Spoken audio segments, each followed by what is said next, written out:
This is the YITAHOME 24,000 BTU mini-split air conditioner heat pump system, a 2-ton 18.5 SEER 2 208 to 230 volt Wi-Fi enabled ductless setup that promises to cool or heat up to about 1,500 square feet.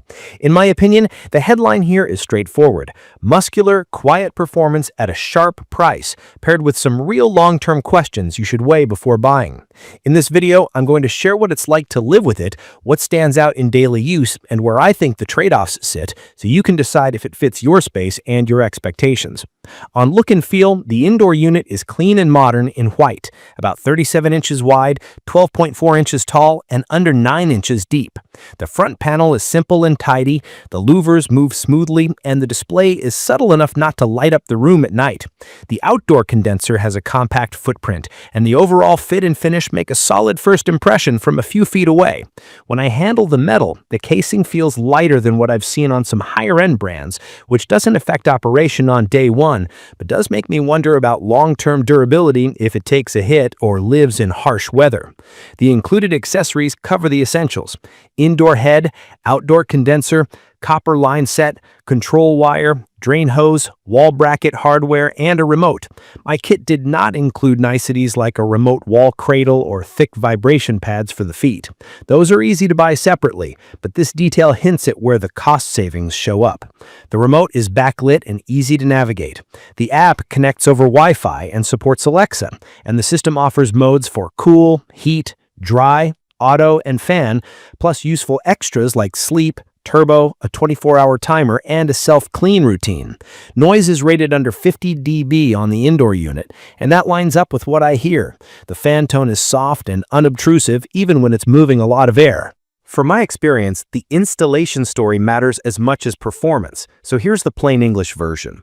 This is a split system, which means the indoor and outdoor units are connected by a refrigerant line set and control wiring routed through a wall. Marketing language sometimes says pre-charged, but that can be confusing. My box included standard flared copper lines and required a proper evacuation with a vacuum pump and a manifold gauge set to remove air and moisture before opening the refrigerant valves.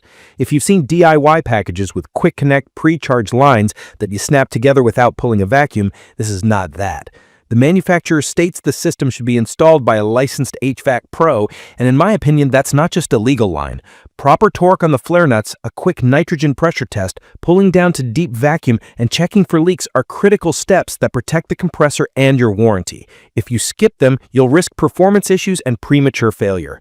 I'm comfortable with tools, so I handled the mounting, wiring, and wall penetration carefully and had gauges and a pump ready. If that sounds like gibberish, budget for professional installation. It's worth it. Once running, the performance surprised me in a good way. The 24,000 BTU capacity moves the temperature needle fast.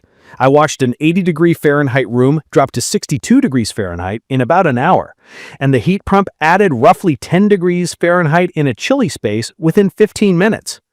Airflow reach is excellent. With the 4D swing and the louvers angled right, the stream feels consistent well past the 30 to 40 foot mark and into bigger open rooms. The compressor is inverter-driven, which means it ramps up and down instead of just blasting on and off. If SEE2 is new to you, think of it as a seasonal efficiency score. 18.5 SEE2 is respectable for this price and lines up with the energy use I'm seeing. In eco or low-load conditions, I've measured power draw dipping to a few hundred watts, and my electric bill reflected a real drop when I replaced older window shakers. Humidity control in dry mode is solid, and the auto clean feature helps keep the coil from getting musty between filter rinses. I also appreciate that it's rated to operate in a wide temperature band, and while I haven't hit every extreme, it cooled steadily in a heat wave and provided reliable heat when temps flirted with freezing. The smart side is mostly good. Key features that stand out in the app include scheduling, a clear mode selector, and a setting that caps compressor power. That limiter is a simple way to balance comfort and utility costs if you're on a tight electrical panel or trying to avoid demand spikes. Alexa commands work for the basics. The remote has the I Feel option, which uses the remote sensor to guide the set point. One quirk, the remote shows the temperature you set, not the actual room temperature by default. It's not broken, it's just showing the target.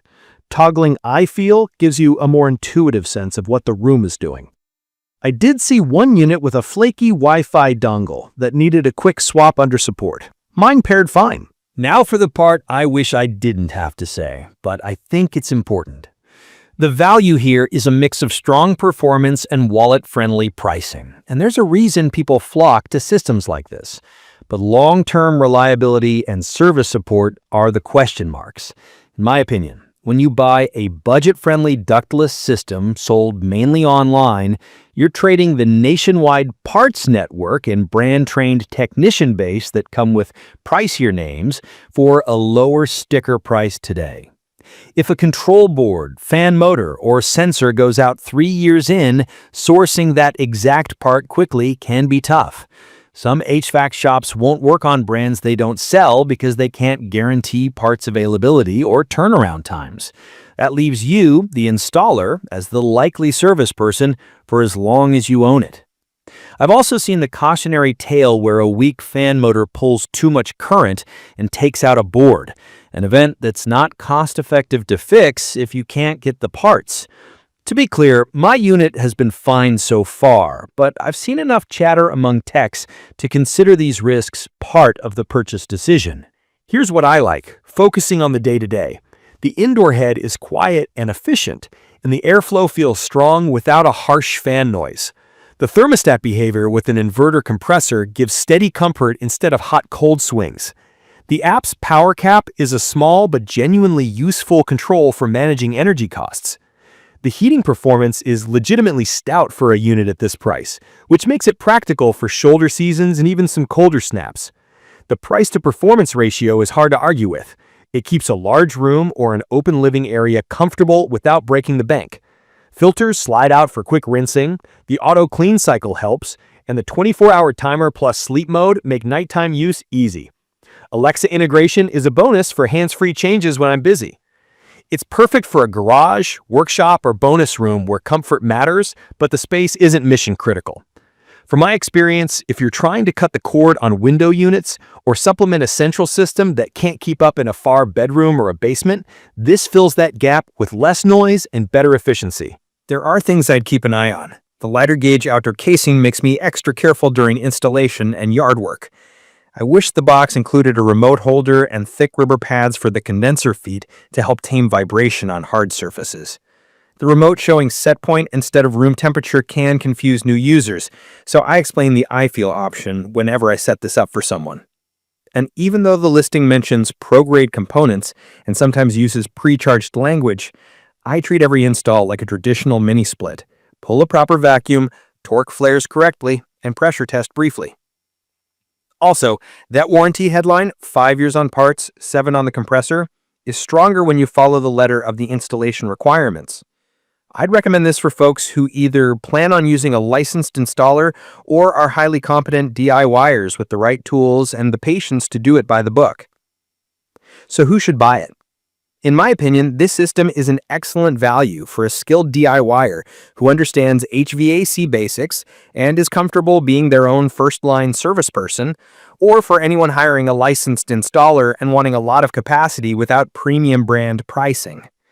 It's perfect for non-essential spaces, rentals where you're upgrading comfort on a budget, or larger rooms where noise is a deal breaker with window units. I'd recommend this for anyone who looks at total comfort per dollar over the next few years and accepts that if a major component fails outside warranty, replacing the whole unit might be the most rational move.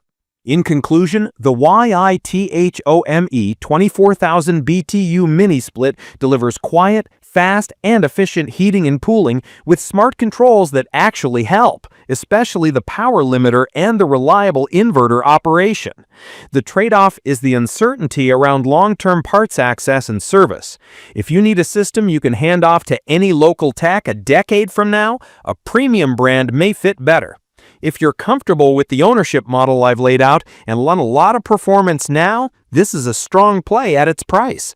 Please check the comments section for detailed information about the YITAHOME 24,000 BTU mini-split air conditioner heat pump system. Thank you for watching.